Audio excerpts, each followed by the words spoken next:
রাতে নিরিবিলি কবরস্থানের সরু পথে হাঁটছিলেন রফিক। বাতাসে শুকনো ডাল কাঁপছিল, দূরে কুকুর ডাকছিল। হঠাৎ শীতল হাসির শব্দ কানে এলো।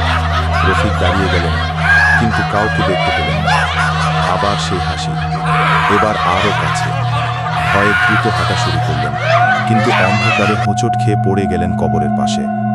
মাটি ফেটে গিয়ে পুরনো কবর থেকে বেরিয়ে এলো হাড়গোড়। চোখে জ্বলছিল আলো।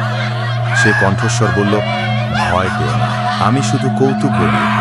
কিন্তু হাড়গুলো ধীরে ধীরে তার দিকে এগোচ্ছিল।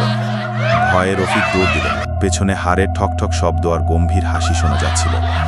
গলিপথে ছুটতে ছুটতে দেখলেন ল্যাম্পপোস্টগুলো নিভে যাচ্ছে। বাতাসে ধূপের ধোঁয়া আর স্যাঁতসেঁতে গন্ধ।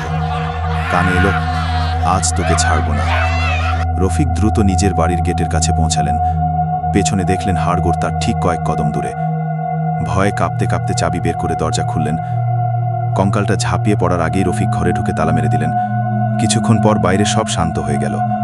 শুধু দূরে আবার সেই হাসি মিলিয়ে যাচ্ছিল অন্ধকারে। হা হা।